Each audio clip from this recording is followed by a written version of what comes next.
আসসালামু আলাইকুম ওয়া রাহমাতুল্লাহি ওয়া বারাকাতুহু। প্রিয় আমার দিন দরদি প্রত্যেক ছোট বড় ভাই বোনেরা, কাছে এবং দূরে, দেশ এবং বিদেশ থেকে আপনারা যেখান থেকে দেখছেন, ইসলামিক শিক্ষা ইউটিউব চ্যানেলের পক্ষ থেকে মোবারকবাদ। দর্শক, প্রতিদিনের ন্যায় আজও আমি আপনাদের সামনে ছোট্ট একটি সূরা নিয়ে এসেছি। ছোট্ট সূরাটি হলো সূরাতুল আবাসা মাক্কিয়া, অর্থাৎ আবাসা ওয়া তাওয়াল্লা। এই সূরাটি আপনাদের সামনে এখনই আমি সুন্দর এবং সুষ্ঠুভাবে মধুর কণ্ঠে তাজউদ সহ আপনাদের সামনে উপস্থাপন করব। দর্শক, আপনারা মনোযোগ সহকারে সম্পূর্ণ ভিডিওটি দেখবেন, সূরাটি দেখবেন।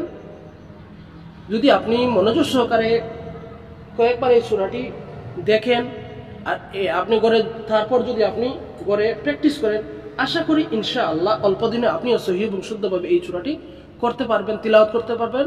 চাইলে আপনি এই সূরা দিয়ে আপনি নামাজ আদায় করতে পারবেন, সালাত আদায় করতে পারবেন।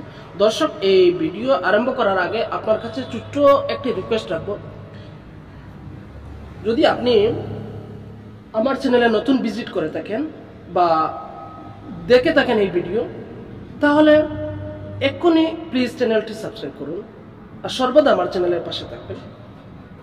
আর যারা অলরেডি সাবস্ক্রাইব করেছেন সবাইকে ধন্যবাদ। চলুন শুরু করছি আজকের এই ভিডিও।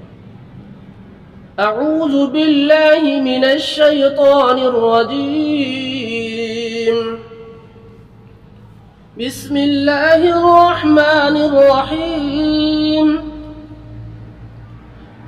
আবাসা ওয়া তাওয়াল্লা আন জাআহুল আ'মা وما يدريك لعله يزكى أو يذكر فتنفعه الذكرى أما من استغنى فأنت له تصدى وما عليك ألا يزكى وأما من جاءك يسعى وهو يخشى فأنت عنه تلهى كلا إنها تذكرة فمن شاء ذكره في صحف مكرمة مرفوعة مطهرة بأيديه سفرة كرام بررة قتل الإنسان ما أكفره من أي شيء خلقه من نطفة خلقه فقدره ثم السبيل يسره ثم أماته فأقبره ثم إذا شاء أنشره كلا لما يقض ما أمره فلينظر الإنسان إلى طعامه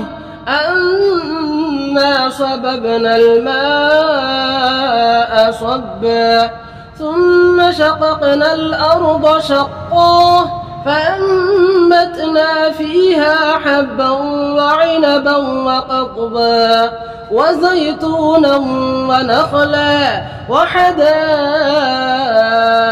غلبا وفاكهة وأبا متاعا لكم ولأنعامكم فإذا جاءت الصاخة يوم يفر المرء من أخيه وأمه وأبيه وصاحبته وبنيه لكل امرئ منهم يومئذ شأن يغنيه وجوه يومئذ مسفرة ضاحكة مستبشرة ووجوه يومئذ عليها غبرة ترهقها قترة أولئك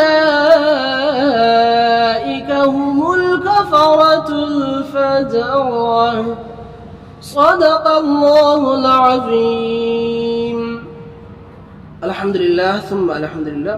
আপনি অনেক ধৈর্য নিয়ে সম্পূর্ণ ভিডিও সমাপ্ত করেছেন। দোয়া করি আল্লাহ রাব্বুল আলামিন আপনাকে আমাকে সবাইকে যেন কোরআনে পাকে সহিহ এবং শুদ্ধভাবে তিলাওয়াত করার তৌফিক দান করুন, আমিন। দর্শক, ভিডিওটি আপনার কাছে কেমন লেগেছে এখনই একটি লাইক করবেন, আর আপনার মূল্যবান মতামত কমেন্টের মাধ্যমে জানাবেন কোথায় থেকে ভিডিওটি দেখছেন, বা আপনার কাছে কেমন লেগেছে এই সূরাটি আপনি কমেন্টের মাধ্যমে অবশ্যই জানাবেন। আর চাইলে আপনি এই ভিডিওটি কোরআন প্রসারের জন্য এই ভিডিওটি সবার কাছে শেয়ারের মাধ্যমে ছড়িয়ে দিন। দর্শক, আজ এখানে সমাপ্ত। আগামী দিন আপনাদের সামনে অন্য একটি সূরা নিয়ে আবারও আসবো, দেখা হবে ইনশাআল্লাহ। তো আপাতত ভালো থাকুন, সুস্থ থাকুন, পরবর্তী ভিডিওর জন্য অপেক্ষা করুন। আসসালামু আলাইকুম ওয়া রাহমাতুল্লাহি ওয়া বারাকাতুহু।